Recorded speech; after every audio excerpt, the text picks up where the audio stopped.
Bom dia a todos.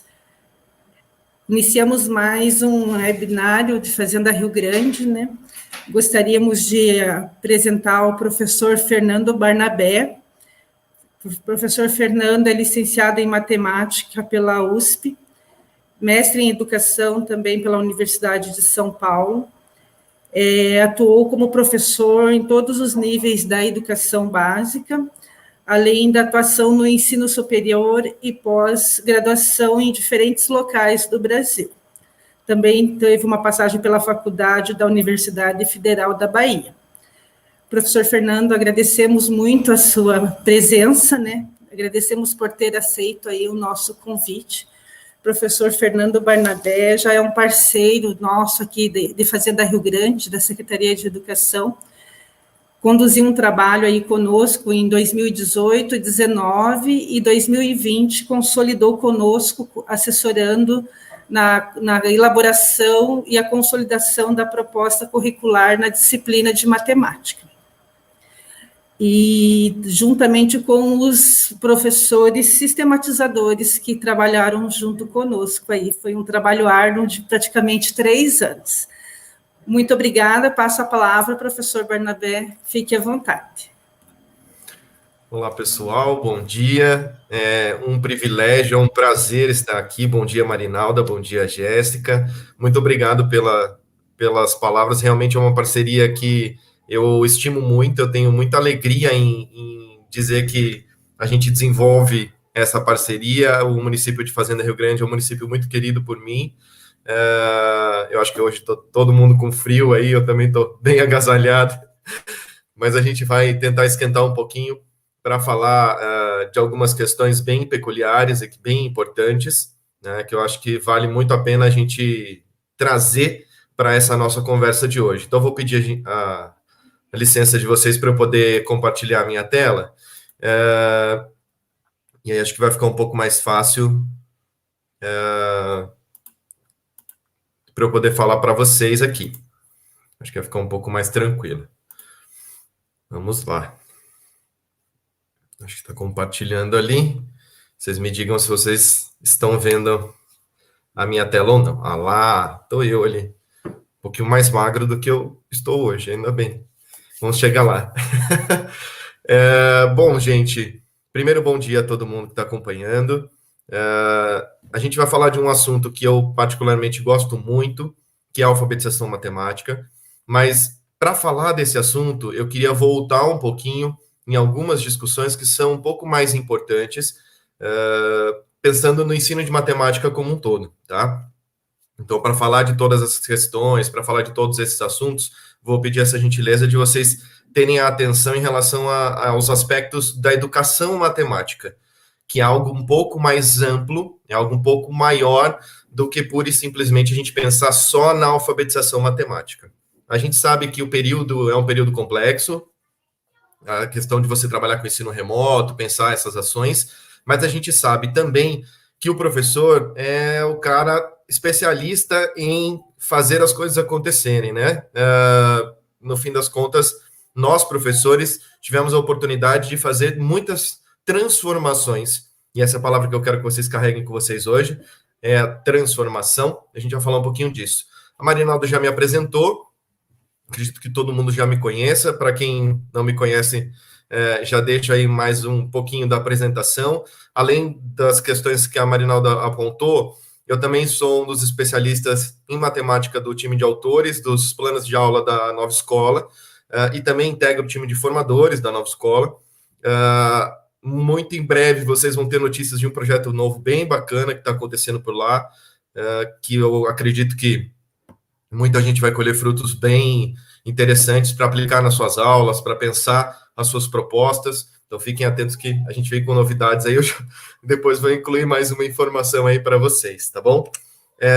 Como eu falei, a palavra é transformação, tá? Então, essa vai ser a palavra que vocês mais vão ouvir de mim hoje, e eu espero que vocês possam aproveitar ao máximo esses pontos que eu vou trazer e que a gente possa discutir com ideias bacanas, com ideias diferentes aí sobre a alfabetização matemática e a educação matemática. o primeiro ponto de transformação que eu queria trazer para vocês é uma questão de transformação interna, ou seja, a gente pensar numa transformação que vem de nós e que vai refletir no trabalho que a gente tem com os nossos alunos. Tá? Então, esse primeiro processo de transformação é um processo que o pessoal de Fazenda já me conhece, eu sempre falo muito disso, que é a questão com relação ao medo da matemática. Então, por que as pessoas têm medo dessa matemática? Muitas vezes, esse medo ele foi alimentado por um ensino que não foi tão interessante assim. Né? Então, a gente conhece muita gente que tem medo de matemática, a gente conhece muita gente que passa isso adiante. A palavra ela é meio feia, né? Matofobia, né? Esse medo de matemática. Infelizmente, a gente tem isso na sociedade, perdurando aí por décadas e décadas e décadas, e a gente precisa fazer uma transformação para que isso pare de acontecer. Né? Eu adoro ver as crianças aqui em casa, a gente tem um mais velho de 8, ele fala, puxa, eu sou o rei da matemática. Não tem nada mais gostoso do que você imaginar que uma criança de um terceiro ano vai olhar para a matemática e vai se pensar como um dominador daquela área do conhecimento, né? Tipo, eu domino isso aqui como ninguém. E realmente, ele faz os cálculos, ele faz o raciocínio lógico dele de uma maneira muito eficaz, mas tem uma questão que e a gente vai falar ao longo da nossa conversa aqui hoje, que é a questão da fala sobre como que eu conduzo isso, né? Como que eu conduzo para que esse pensamento matemático possa ser estimulado. Né? A Alessandra colocou ali, ó, que é um trem complicado. Mas ele é um trem que se governa. Então, para dar a dica, Alessandra, é um trem que a gente consegue governar. Então, a gente consegue pilotar esse trem e a gente tem que assumir essa postura de maquinista. Tá? Por isso que eu falei que a palavra do dia vai ser transformação. A gente vai precisar pensar nessa transformação da maneira mais eficaz. Não é porque nós tivemos um medo construído na matemática que ele vai ser passado adiante para os nossos alunos. A gente precisa barrar esse processo e pensar em como que a gente vai trazer a matemática de um jeito diferente para esses alunos, diferente do que a gente viveu. Né? Na nossa formação escolar, na formação acadêmica de modo geral, não só na educação básica, mas na educação do ensino superior, a formação do professor, de modo geral, ela faz com que a gente perpetue procedimentos, que a gente perpetue processos, que a gente faça com que as coisas continuem acontecendo. O que a gente precisa é fazer essa barragem aí para que as coisas ruins, elas não continuem descendo o rio abaixo e a gente tenha uma série de questões, uma série de problemas que vão continuar acontecendo.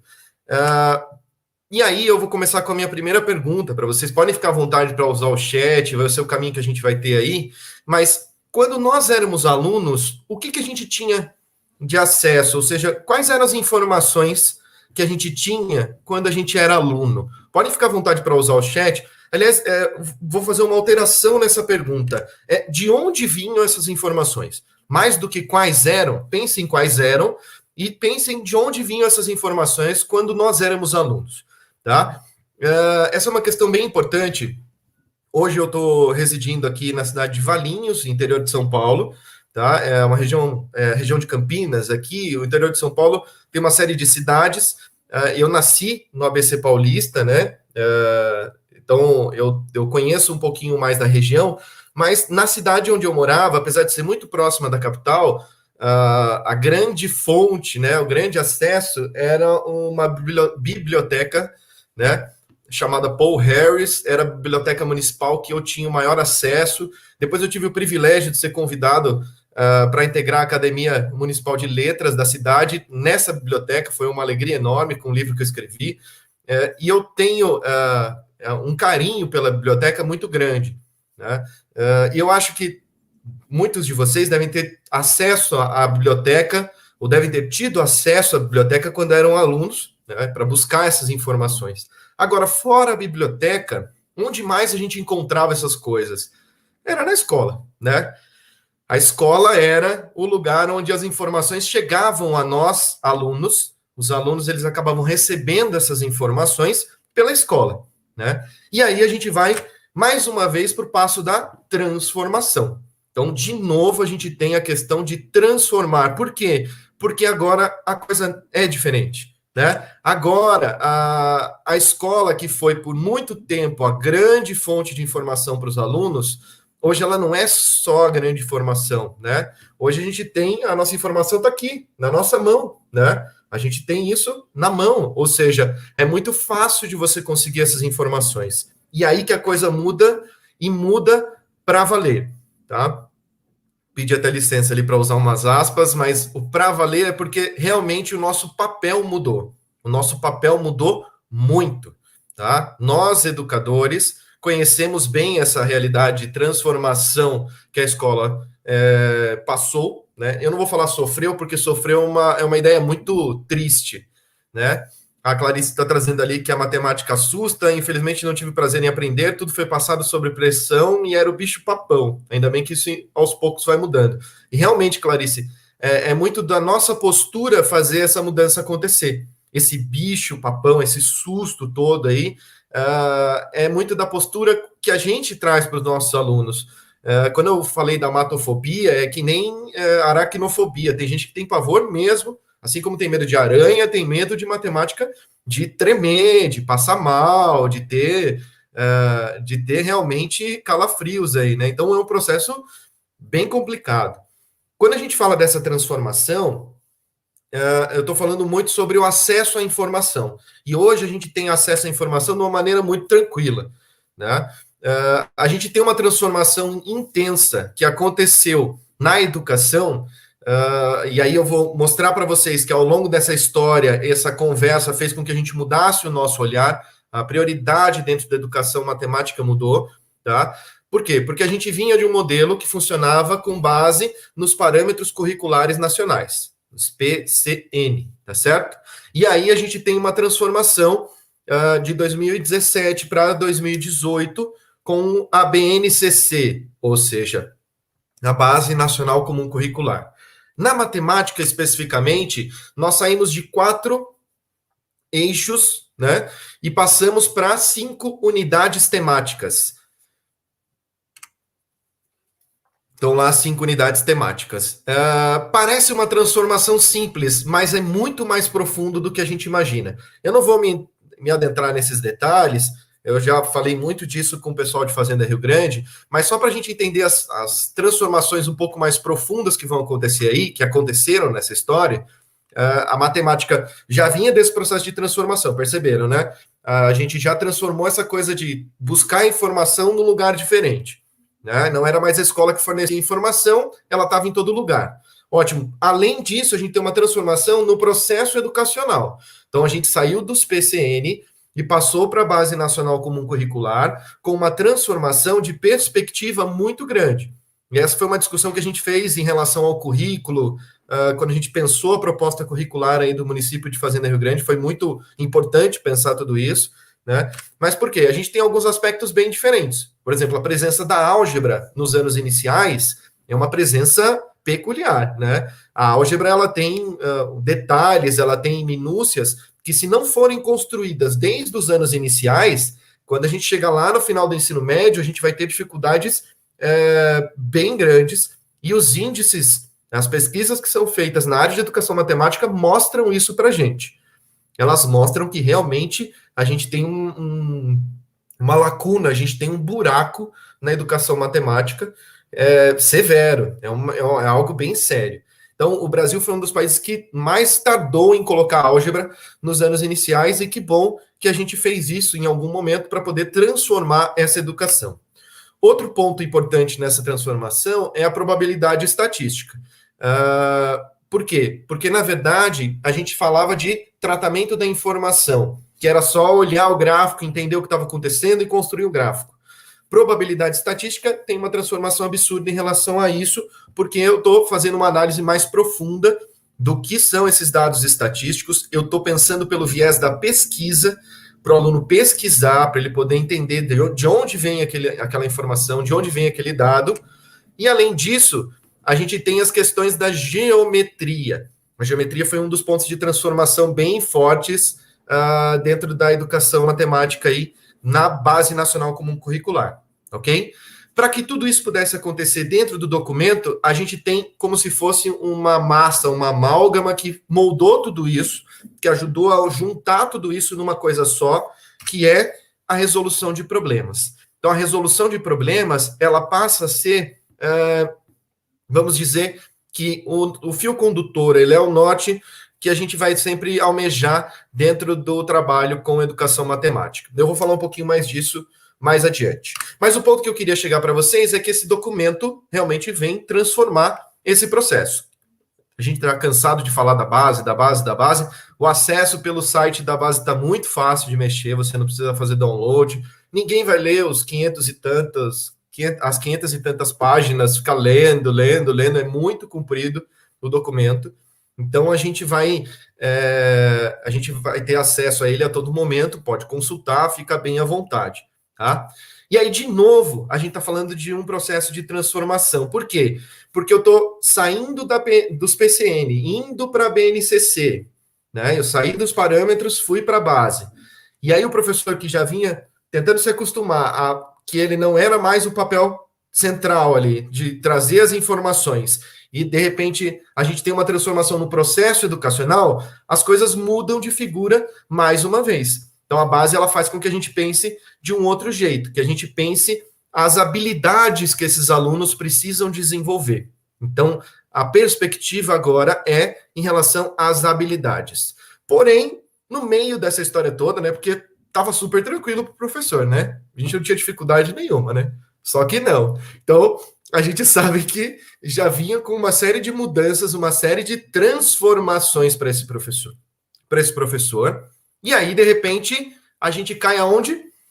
Na pandemia. E aí, meus queridos e minhas queridas, realmente ficou complexo. Por quê? Porque a gente foi colocado numa situação que a gente nem esperava, né? Ninguém imaginava que pudesse acontecer alguma coisa que transformasse tudo que a gente vivia desse jeito, né? Aqui sim a palavra transformação no sentido de sofrer, porque a gente tem um sofrimento, uma ruptura do processo, que eu acho que é importante da gente lembrar, que foi, infelizmente, a gente tem uma série de outras questões, mas no processo educacional tem uma ruptura muito grande.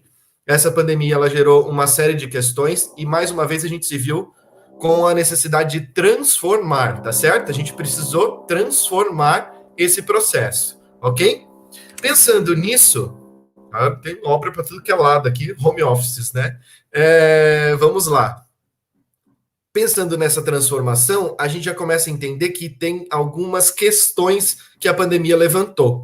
Primeira que ela levantou, os nossos alunos são nativos digitais, ok, mas eles não conseguem buscar o conhecimento. Até a professora Renata falou ontem aqui no webinário para vocês sobre isso, né? Quando ela falou de educação midiática, os alunos eles não conseguem buscar essas informações. Eles são nativos digitais, mas eles não buscam a informação como eles deveriam, eles não conseguem fazer a interpretação que eles deveriam dessas informações. Primeiro problema.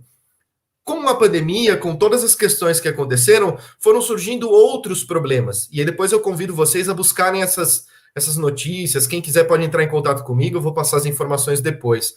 Mas as crianças, elas começaram a serem, principalmente as mais novas, as mais afetadas por essa questão da pandemia, do isolamento social, da exclusão escolar. Foi um processo bem complicado, vem sendo um processo bem complicado, e a gente tem uma série de dificuldades que a pandemia gerou. Essa é uma pesquisa do CEMPEC, junto com o Unicef, que eles desenvolveram essa pesquisa aí, referente à aprendizagem dessas crianças de 6 a 10 anos. Então, deu para entender que tem um buraco aí, tem uma lacuna. A gente tem uma notícia do próprio governo do estado de São Paulo, que foi um dos governos que mais se preparou para esse processo, dizendo que os estudantes dos anos iniciais tiveram regressão na aprendizagem durante a pandemia. Ou seja, a gente tem senões aí bem severos em relação a isso, né? Então, é bem complicado da gente poder pensar tudo isso. Outra questão importante é que esse buraco, ele não é só educacional, né? Ele não é um buraco só educacional. A educação gera uma série de outras complicações, que é a questão de você ter problemas econômicos. Você tem questões econômicas bem severas em relação a isso tudo. Então, a gente tem o Covid causando problemas econômicos nesse mundo, né? A gente está falando que as próximas gerações vão ter perdas econômicas por essa perda escolar. Então, é um processo bem complicado, bem difícil da gente pensar, né? O Vanderlei está dizendo aqui que eles buscam informação, mas não possuem estruturas cognitivas ou expertise suficiente para transformar isso em conhecimento. Mais do que isso, Vanderlei, às vezes a gente não fez esse trabalho, a gente não fez esse direcionamento para que a busca de informação seja uma busca ativa, né? Um tempo todo o processo é passivo. A gente tem uma questão passiva muito forte. Vem a informação, eu aceito, que é um pouco do que a Renata falou ontem. Essa análise crítica ela precisa acontecer e a gente precisa trabalhar para que eles tenham essa criticidade na hora de buscar as informações. Então aqui a gente já viu que tem mais um processo de transformação acontecendo. E de repente somos todos Marli. Todo mundo conhece o Diogo Almeida, já viu ele pela internet. Aliás, adoro as sketches dele, ele sempre muito certeiro nas discussões, mas ele é um cara que sabe que a educação tem a sua importância, já deixou isso bem claro em várias declarações. E por que eu usei a hashtag Somos Todos Marli? Porque, na verdade, a Marli, que é a personagem que ele faz, ela entra em desespero quando a gente chega na pandemia. Ela fala, meu Deus, é aula online. E agora, o que eu vou fazer? Como é que eu vou lidar com tudo isso? Né? Então, no fim das contas, nos vimos todos Marli dentro desse processo. E aí, de novo, vem a transformação. Só que essa transformação tá meio esquisita, né? Essa transformação tá meio esquisita, ficou até engraçada dentro dessa história. Não sei se vocês já viram, depois procurem essa imagem. Foi uma senhora que tentou arrumar essa imagem, essa pintura, e acabou chegando nessa que a gente está vendo aí. Depois deu uma série de outras consequências em relação a isso, mas não é essa transformação que a gente quer. A gente quer uma transformação que coloque a gente num outro processo. Uma transformação que seja realmente efetiva. Sim, agora sim. Vou falar de transformação de um jeito diferente. Uma transformação que fale da tecnologia e que coloque a gente num outro patamar em relação a isso tudo. E aí a gente vai entrar no nosso tema propriamente dito. Falar um pouco desse ensino remoto. Como é que a gente vai lidar com essas questões? A gente sabe que tem uma série de perspectivas em relação ao que os alunos têm de acesso, ao que eles têm de mecanismo, como eles lidam com a tecnologia, como que a gente faz esse movimento, mas a grande questão nisso tudo não é só a gente pensar no acesso que ele tem, se a internet é boa ou é ruim, se ele vai pegar do celular ou do computador, mas independente do device, independente de como que a gente vai buscar essa relação, a gente sabe que esse é um caminho sem volta, tá? O ensino digital, o trabalho com a tecnologia, ele vem com a pandemia do coronavírus, mas ele não vai voltar, tá? Foi meio que uma forçada de barra a gente entrar nisso, a gente foi meio forçado a entrar nesse caminho, né? A gente foi empurrado para essa história toda, mas agora não tem mais como voltar. Agora a gente tem todas as ferramentas que estão aí para a gente poder aproveitar e a gente precisa aproveitar da melhor forma possível. Então, se a gente tem que tirar alguma aprendizagem desse processo, é que esse ensino digital, ele mostra uma série de caminhos possíveis para a gente poder pensar a educação. E aí eu vou focar na educação matemática, por quê? Porque é o meu lugar de fala hoje aqui, falar um pouquinho dessa alfabetização. A alfabetização, a gente está falando da construção, né? Então, a gente está pensando nesse aspecto de construção da educação matemática desde a essência, e eu espero que a gente consiga pensar nelas o tempo todo. Tem uma fala da Lilian Bassi, que se vocês quiserem depois entrar em contato comigo, eu mando para vocês a referência desse texto, que é da revista Educação, que ela fala um pouco sobre educação híbrida. Já há mais de 2 anos, a gente já falava de educação híbrida. Não foi uma novidade que a pandemia trouxe. Isso já tinha antes, né? Agora, ela traz uma fala muito importante que eu acho que a gente precisa trazer, né, para a nossa perspectiva, para o nosso jeito de trabalhar, que ela diz assim: as instituições que mais têm dificuldades nesse processo são aquelas que não se prepararam para descentralizar de verdade o papel do professor e formam alunos pouco autônomos e dependentes. Percebam, ela não está falando da tecnologia em si. O processo, a grande questão não é a tecnologia. Ela está falando do quê? Ela está falando da perspectiva do professor estar no centro. Dessa coisa toda que a gente falou lá atrás. Né? A Rose está dizendo ali que a pandemia deu um susto no comodismo educacional. É isso que a Lilian está trazendo aqui. Né? É disso que ela está falando. Ela está falando de descentralizar o professor, da primeira transformação que eu mostrei aqui quando a gente começou a conversar. Então, eu já passei por umas 3 ou 4 transformações aqui, né, nessa conversa. Mas a grande questão é essa. Foi a primeira transformação que a gente falou. E é esse o ponto que a gente precisa chegar, né? Como que essa transformação vai fazer com que eu pense a educação de um jeito diferente. Então, o primeiro passo é esse. É eu pensar nessa descentralização. Se eu quero formar um aluno autônomo e independente, eu preciso descentralizar. Eu preciso pensar o meu papel de um jeito diferente. E na educação matemática isso não é diferente. Isso não está diferente. Né? Tanto que a nossa base de trabalho na educação matemática é a resolução de problemas. Tá? E eu não escolhi essa imagem à toa, vocês já devem imaginar por quê. Por que será? Pensem os palpites aí, podem escrever no chat. Mas por que será que a gente trabalha com essa resolução de problemas e não é à toa que eu escolhi essa imagem? Né? Eu já falei lá atrás, podem escrever no que eu vou falando aqui. A BNCC, ela traz a resolução de problemas como um fio condutor para todo o trabalho que a gente vai desenvolver. Já ficou claro. Se você pegar as habilidades, você vê lá, elaborar e resolver problemas de né? Então, já está lá, está no texto, né? Ó, a Alessandra trouxe aqui, ó, ferramentas do conhecimento. É exatamente esse o caminho, tá? O que a gente faz na resolução de problemas é a gente vai trazendo essas ferramentas para a nossa caixa de ferramentas, e aí eu vou utilizar a melhor ferramenta possível para aquela situação. E se eu não conseguir, dentre as ferramentas que eu tenho aqui, eu vou sair buscando outra.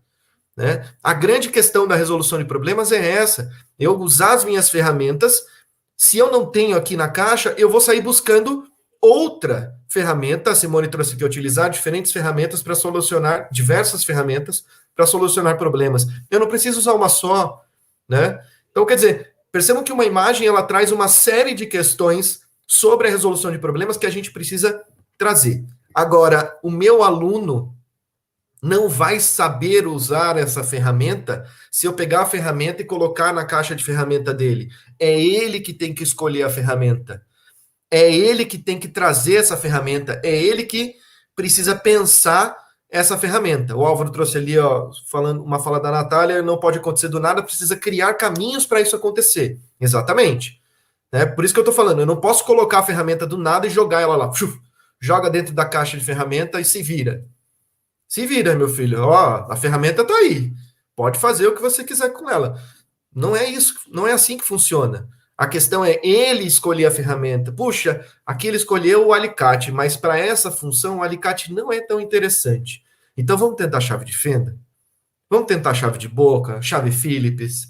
Ah, mas esse tamanho aqui, ó, 3/4 da chave de boca não está funcionando, né? Então eu preciso buscar um outro tamanho. Então é ele que vai escolher. E quando ele escolhe, eu estou falando dessa construção de autonomia. É essa transformação que a educação matemática precisa. É dessa transformação. A BNCC canta a bola para a gente o tempo todo.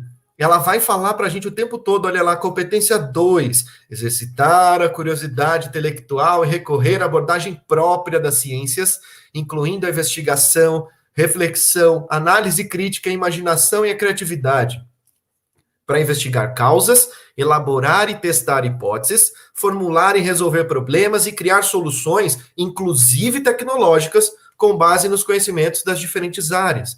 A gente está falando de resolução de problemas aqui, competências gerais da BNCC. A gente precisa pensar nessa resolução de problemas. Se é geral, a gente não está falando só de matemática, tá, gente? A gente está falando de todo mundo. A Rose trouxe aqui, o aluno deve trilhar vários caminhos e utilizar tudo que ele dispõe e ir atrás.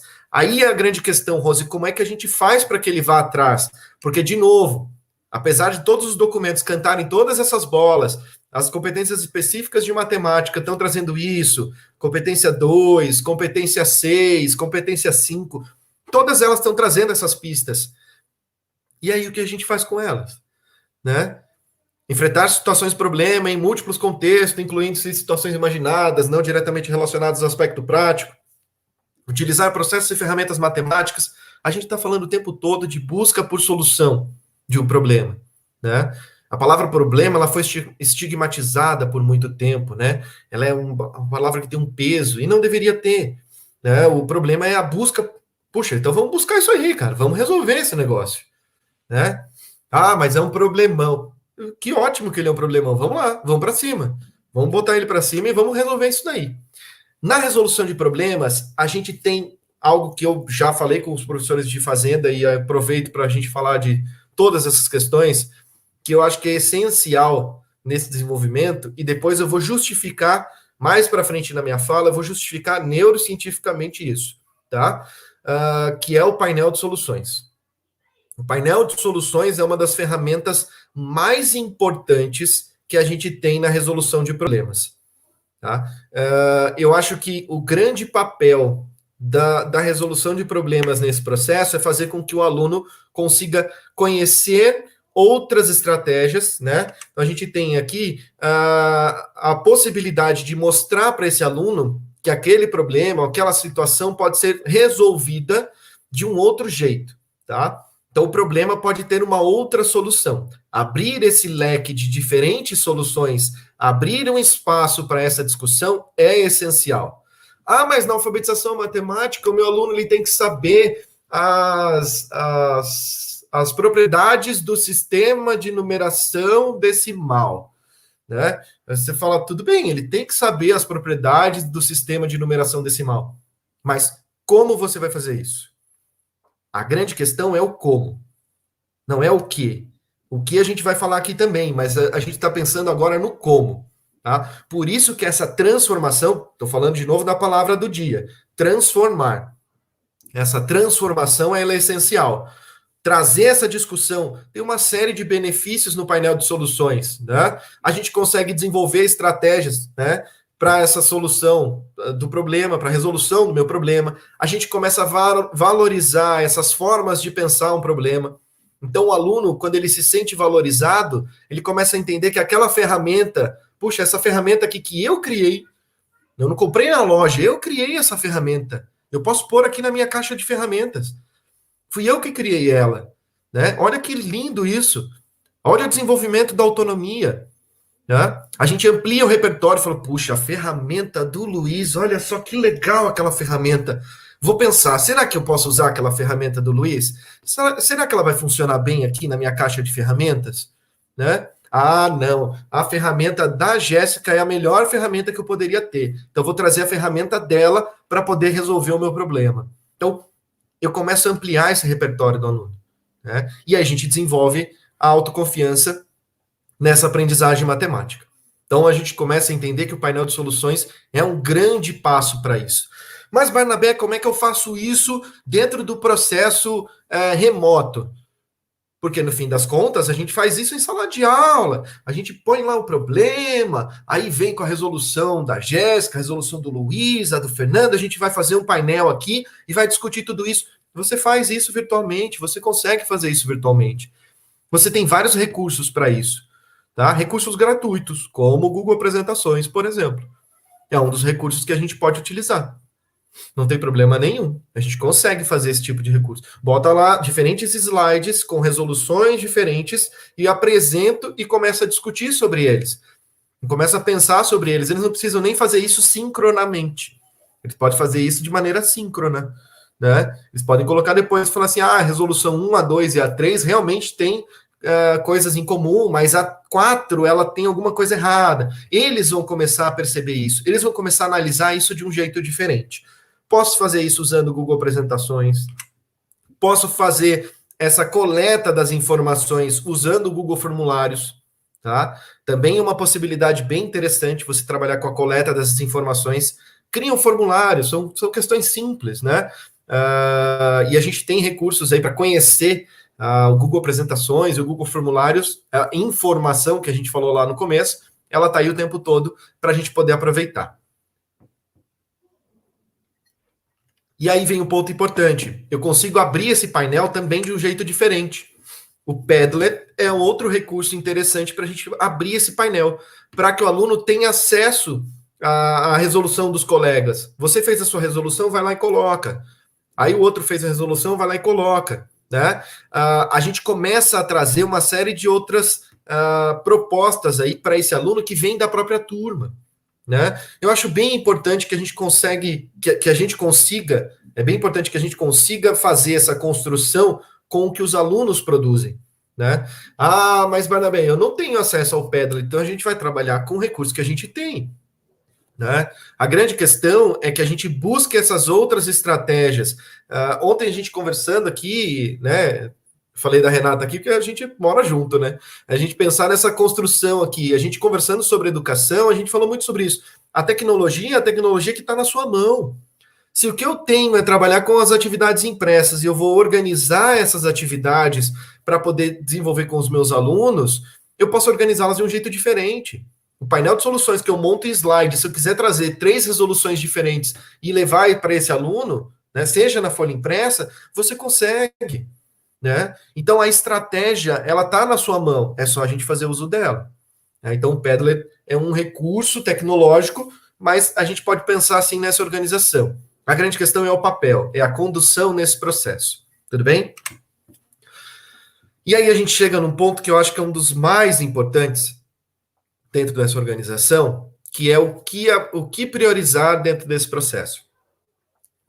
Há um tempo atrás, um pouquinho antes de começar essa pandemia, um pouquinho antes de virar esse caos todo, o Instituto Reúna começou a desenvolver os chamados mapas de foco. Então, para quem não conhece, os mapas de foco foi uma produção do Instituto Reúna, que a gente tem na diretoria Kátia Smolli, que mostrou para a gente a questão de como eu posso conduzir melhor essa aprendizagem no sentido de não ter tantas lacunas assim.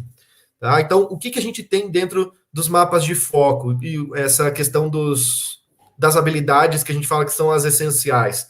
Essas habilidades essenciais não quer dizer que as outras, elas são habilidades que não tanto faz. Não. A gente está falando que essas habilidades que os mapas de foco apresentam e elas relacionam isso, elas são habilidades inegociáveis. A palavra é essa. São habilidades inegociáveis. A gente não pode abrir mão delas. Tá? Isso não quer dizer que as outras habilidades não sejam importantes. É direito da criança estudar e aprender todos esses outros aspectos. Tá? Agora, estas habilidades são inegociáveis. Por que eu falo que essa produção já vem de antes? Porque o Brasil já vem de um processo de defasagem, a língua enrolando, defasagem, né, na palavra defasagem na aprendizagem matemática. O Brasil já vem desse processo. A questão é como que a gente vai lidar com essa defasagem. Tudo bem? E aí surge a ideia dos mapas de foco. Aí a gente começa a pensar nessa organização. A Renata trouxe aqui. Falei da Renata, ela apareceu lá. Recursos nem sempre são tecnológicos. O importante é o professor ter segurança e certeza do objetivo focado para a estratégia escolhida. E é exatamente isso. Né? A gente precisa ter a clareza do que a gente quer. Eu preciso ter a certeza do que a gente quer. Nesse ponto, os mapas de foco vão ajudar a gente a buscar essas informações.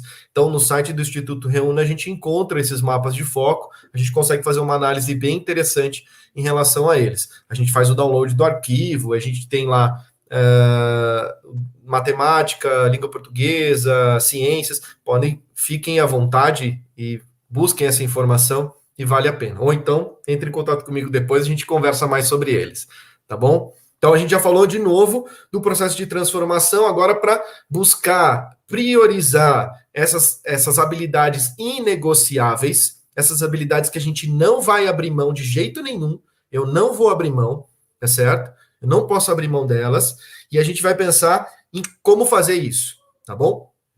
Como eu falei para vocês, quando a gente fala de resolução de problemas, tem algumas questões que precisam ser destacadas, tá? Então, nesse passo, eu trouxe uma referência aqui que eu acredito que seja interessante de vocês conhecerem, que é o trabalho da matemática Joe Bowler, tá? Mentalidades Matemáticas é um dos livros que ela já produziu. Esse livro aqui, estou com ele aqui, tá aqui na minha mão. Esse livro aqui. E aí eu tenho um ponto bem interessante para a gente começar a justificar um pouco dessa fala que a gente fez aí em relação à aprendizagem do aluno. Tem muita gente por aí que diz que a matemática ela é um dom, ele tem que aprender, não sei o quê, não sei o quê. Não, isso aí vem do um dom que a gente carrega. E nos escritos e nos estudos, a Jo Boaler consegue mostrar para a gente que há uma plasticidade cerebral e a gente consegue aprender essa matemática, tá? Ela usa um exemplo de pesquisa muito interessante, que é o exemplo relacionado ao teste para os táxis pretos em Londres, que é um trajeto bem diferente. Ela consegue mostrar com as pesquisas neurocientíficas, ela mostra que os motoristas dos táxis pretos, que tem que circular, né, pela cidade em rotas distintas, eles têm que aprender a rota, olha lá, eles têm que aprender essa rota, eles têm uma plasticidade cerebral maior do que os motoristas de linhas de ônibus circulares. Aí você fala, puxa vida, por que será? Porque o motorista da linha de ônibus circular, ele tem que fazer aquele caminho, pronto, acabou. O caminho é aquele, e ele vai repetir esse caminho o tempo todo. Aqui a gente está falando de alguém que vai aprender algo novo o tempo todo. Tanto que o teste, o treinamento para você passar nessa prova, para ser motorista desses táxis pretos, ele se chama O Conhecimento. Olha que nome forte, né, para a gente poder pensar. E as pessoas têm orgulho de ter passado nessa prova, porque é uma prova muito difícil, né? Só que você tem um treinamento para fazer esse processo. E a plasticidade cerebral dessa galera é muito bacana.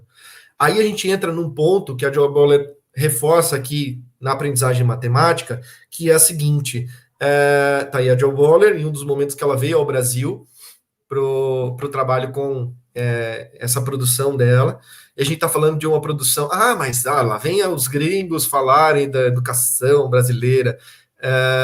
O trabalho do pessoal do Mentalidades Matemáticas no Brasil é um trabalho muito sério, muito bem reconhecido, com escolas públicas, tá? A gente não está falando de situações bem específicas, a gente está falando de uma realidade bem ampla, tá? E trabalhando com educação matemática de qualidade. Então, é importante a gente dar ouvidos para essa galera aí, entender que eles estão falando coisas bem importantes. E aí, ela vai falar um pouco sobre essa questão do esforço cognitivo. E aí vem uma questão que eu queria voltar no exemplo dos táxis pretos. Lembra que eu falei que o motorista ele tem uma plasticidade maior do que do ônibus, motorista do ônibus de linha? A gente está falando de possibilitar esse esforço cognitivo. É isso que a resolução de problemas quer propor. Eu não vou propor um modelo para esse aluno para ele repetir um modelo. Eu tenho que propor algo para ele que demande um esforço cognitivo. Que ele consiga olhar para isso e trabalhar com uma demanda para que ele se esforce para chegar nessa resolução. Para que ele se esforce para fazer essa resolução. Mas isso é muito difícil. Então a gente vai trabalhar com o que a Jo Boaler define dentro dessa obra de piso baixo e teto alto, tá? E é nessa perspectiva que a gente vai trabalhar. Por quê? Porque se eu quero que meu aluno atinja esse piso baixo, ele conheça essa base e atinja também esse teto alto, eu vou ter que pegar uma situação que puxe esse aluno, que traga esse aluno, que proporcione esse esforço cognitivo para que ele atinja esse teto alto. Senão ele vai ficar ali no piso baixo o tempo todo. Então eu preciso pensar em desenvolver isso com o meu aluno. Por isso, a demanda do esforço cognitivo. Eu preciso pensar nessa ideia para que ele avance, né? É o que a gente chama de esforço produtivo, tá? Ele vai produzir para poder avançar nessa relação. Então, esse conceito de esforço produtivo precisa estar bem claro para a gente poder avançar nos nossos aspectos. Um ponto que a Jo Boaler deixa claro para a gente aqui, e a gente precisa ter um pouco de atenção nesse processo de alfabetização matemática, é que os professores são o recurso mais importante dos alunos. Tá? Somos nós que vamos conduzir esse processo. Então, mas agora ele tem informação, ele digita no Google, ele acha informação. Mas ele pegou lá, recebeu no WhatsApp uma informação e ele já tem tudo isso na mão dele. Somos nós, professores. é a nossa condução, tá? Ah, mas essa pesquisa da Joe Boller é de antes desses recursos tecnológicos. Não, ela fala dos recursos. Ela fala dos recursos tecnológicos. Ela traz toda a discussão sobre esses recursos e como que a gente pode implementar esses recursos. A grande questão é que o papel do professor é essencial. É a condução do professor que vai fazer toda a diferença. Independente se é remoto, independente se é por escrito, se é na sala de aula, é essa condução. É proporcionar essa construção, esse esforço produtivo desses alunos. E aí depois procurem bem esforço produtivo para conhecer um pouco mais dessa obra, desse trabalho. E aí tem um ponto que reforça aquilo que eu falei sobre o painel de soluções. Ela diz ali que não tem nada mais importante que o professor possa fazer pelo seu aluno do que abrir essas tarefas, dele olhar para o cara e falar assim, vai, meu filho, pode ir, né? Faz você, né? E como que você vai desenvolver essa estratégia? Ah, e que recurso que você utilizou aqui?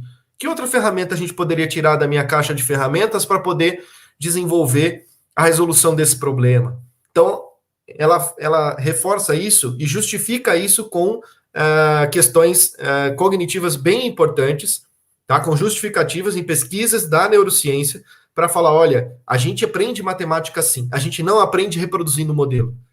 Reproduzindo modelo, ninguém aprende. Tá? A gente vai ficar naquela aprendizagem do motorista da linha de ônibus e não do motorista do táxi preto, que tem uma plasticidade cerebral diferente. A gente precisa desenvolver essa plasticidade cerebral nos nossos alunos. Tudo bem? Então, eu acho que é um ponto para a gente carregar conosco. Ótimo. Então, falamos que, independente de eu trabalhar com ensino remoto ou com ensino presencial, eu preciso descentralizar. Eu preciso dessa transformação em relação a fornecer para os meus alunos as informações, apesar deles já virem com muitas, mas entender que eu não sou a fonte única dessas informações e eu não sou a verdade, a absoluta verdade, nada mais que a verdade. Eu preciso entender que eu, professor, também erro, assim como erro, e aí a Joe Boller vai falar muito sobre o erro dentro desse processo. Eu vou colocar depois um link para vocês ali no chat de um vídeo que a Joe Boller fala, né, que ela usa um pouco sobre isso, ela busca essas informações e mostra neurocientificamente que o erro ele é muito válido para essa construção do conhecimento matemático. E a gente precisa ter uma atenção em relação ao erro, tá? Então, não é porque a base fala que tem um erro, não é porque o Barnabé está aqui falando sobre o erro. Você tem comprovações científicas de que análise em relação ao erro as análises em relação ao erro fazem com que a gente aprenda de uma maneira mais eficaz. Tudo bem? Processo remoto, ótimo. Como é que eu vou fazer isso remotamente, então, Barnabé? Porque a gente está falando aqui de aprendizagem matemática e eu preciso conduzir esse processo de uma maneira remota. Ótimo. Recursos, a gente tem um monte de recursos possíveis. Eu trouxe alguns deles aqui para que vocês pudessem entender de onde a gente vai tirar essas informações, tá bom? Já falei um pouquinho aqui sobre as ferramentas do Google. Então, assim, se você tem a possibilidade de trabalhar de maneira síncrona, a gente tem ferramentas muito interessantes, né?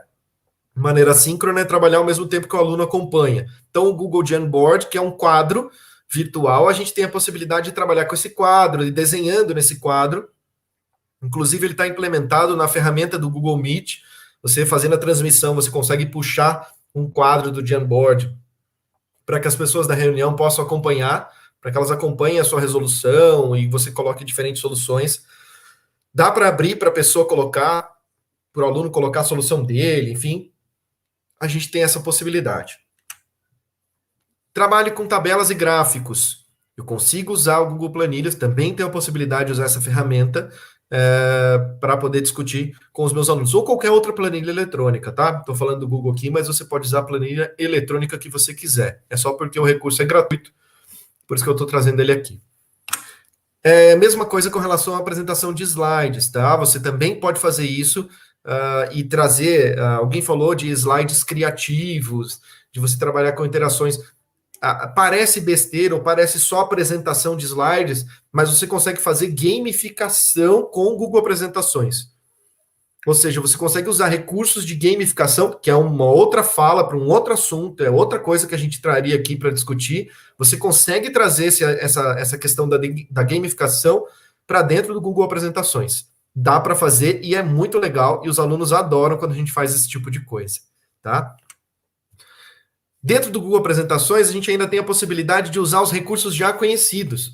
Eu consigo trabalhar com as figurinhas do material dourado, por exemplo, e buscar compor esses diferentes valores. Basta que eu vá copiando e colando uma plaquinha, 2, 3, 4, 3 barrinhas. Então, vou formar o número 132, eu tiro lá uma plaquinha, uma centena, 3 dezenas e 2 unidades. Então, eu consigo trabalhar com essa composição desses números e faço isso dentro do arquivo digital. Eu não preciso fazer isso fisicamente. Até pela disposição, né? De pensar em priorizar a disposição, centena, dezena, unidade, você organizar isso de uma maneira que visualmente esteja condizente com o nosso sistema de numeração, né? Que eu tenha centena, dezena e unidade. Eu organizo dessa maneira.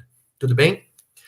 Outro recurso que eu acho muito legal, físico, e que a gente consegue trabalhar no processo remoto, são as fichas sobrepostas, tá? A gente consegue trabalhar com esse tipo de recurso. Acho muito legal que os professores façam uso dele. Quem não conhece as fichas para trabalhar com o sistema de numeração, por favor, pesquisem.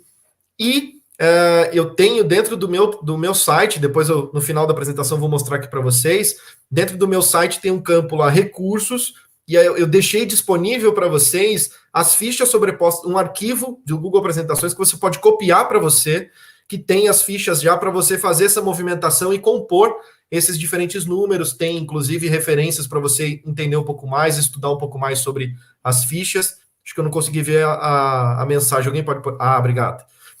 A Thaís colocou ali. Hoje em dia temos ferramentas para tudo, basta buscar o conhecimento. Exatamente, Thaís. Então, já estou trazendo aqui mais uma outra ferramenta para vocês.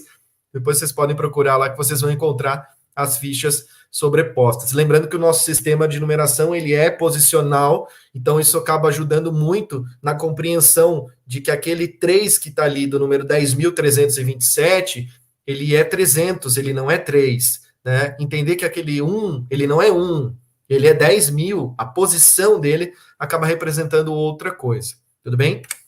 Outros recursos ainda. GeoGebra, que é um recurso muito bacana, onde a gente consegue fazer construções matemáticas, construções geométricas, usando resolução, e você consegue produzir materiais didáticos específicos, você tem jogos, você tem atividades lúdicas que as pessoas produzem e colocam lá para que os outros possam utilizar. É muito bacana, dá para fazer acesso, dá para fazer pesquisa do assunto que você quiser e tirar de lá. Um recurso que eu gosto muito e que acho que as pessoas deviam explorar mais é o Math Playground, tá? Produzido por uma universidade dos Estados Unidos, que apesar de estar em inglês, tem uma série de atividades lúdicas bem interessantes. Tá? E aí todos esses recursos, vocês podem me chamar e falar, eu quero saber mais. A gente consegue encontrar esses recursos aí, tá bom? Vou ver se eu consigo colocar os links de alguns deles aí para vocês encontrarem e buscarem dentro do meu próprio site, que fica mais fácil de achar isso.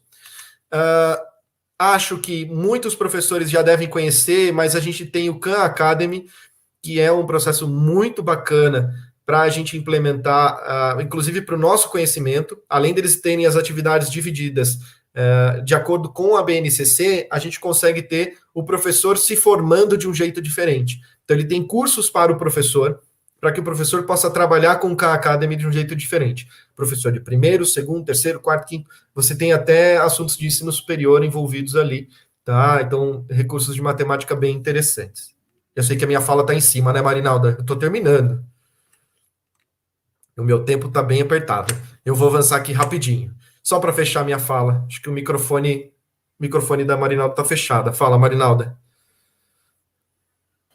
Temos mais uns 10 minutinhos, tá, professor? Ótimo. Eu tenho mais 2 para falar só, 3. Vamos lá. Eu tenho um orgulho enorme de ter participado da produção desses planos de aula que a Nova Escola disponibiliza para os professores poderem acompanhar.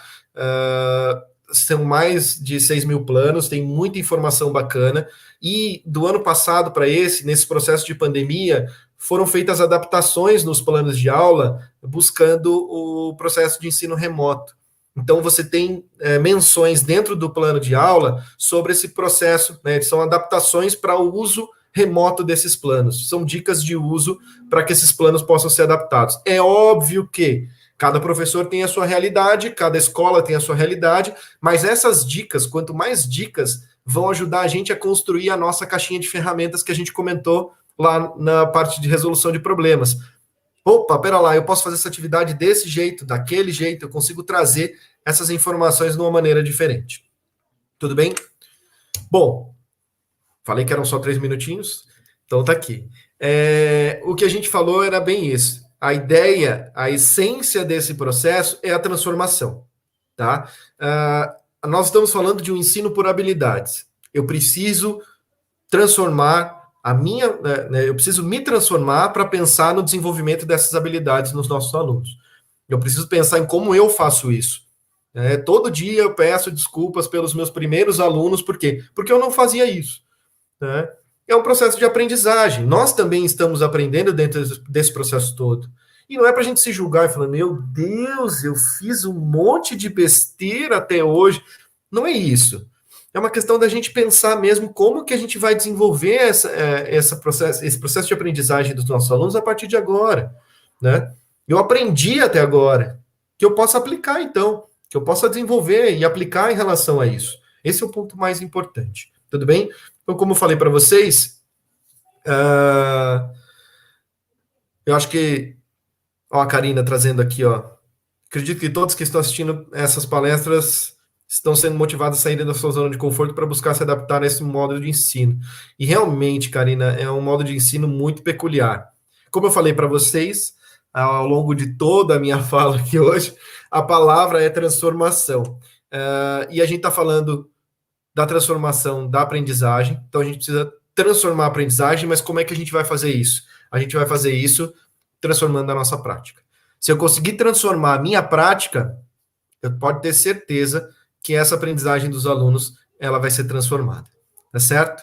Como eu comentei com vocês, qualquer pergunta, qualquer dúvida, qualquer questionamento que vocês tenham aí, podem colocar, podem me procurar, podem trazer essas informações. Obrigado, Silene.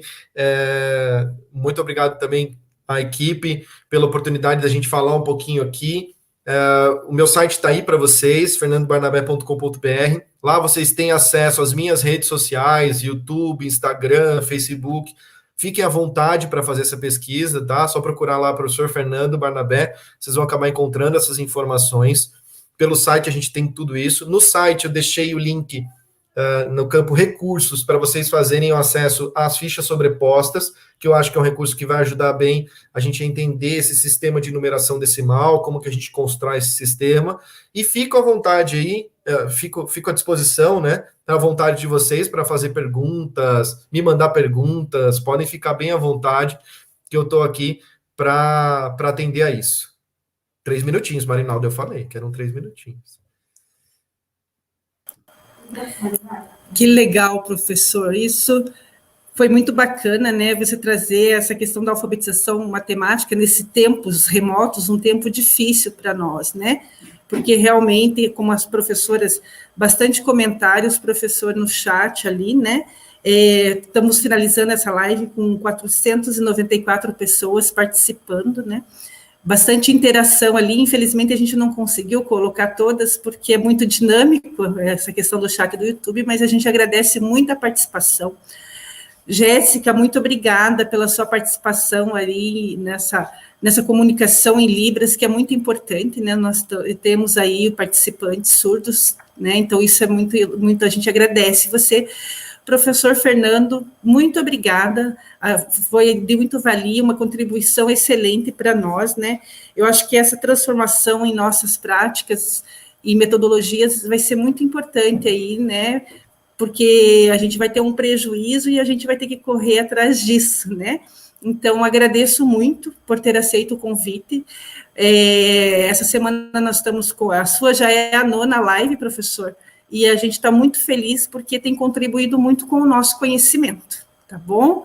Um forte abraço, professor, e mais uma vez, muito obrigada. Marinalda. Um abraço a todos, tenham um excelente dia. Obrigado, pessoal. Obrigado, Jéssica, obrigado, Marinalda. Eu coloquei um link para vocês lá no chat da transmissão, vou deixar isso disponível para vocês, que é um vídeo sobre algumas questões de neurociência e aprendizagem matemática, eu espero que vocês aproveitem aí.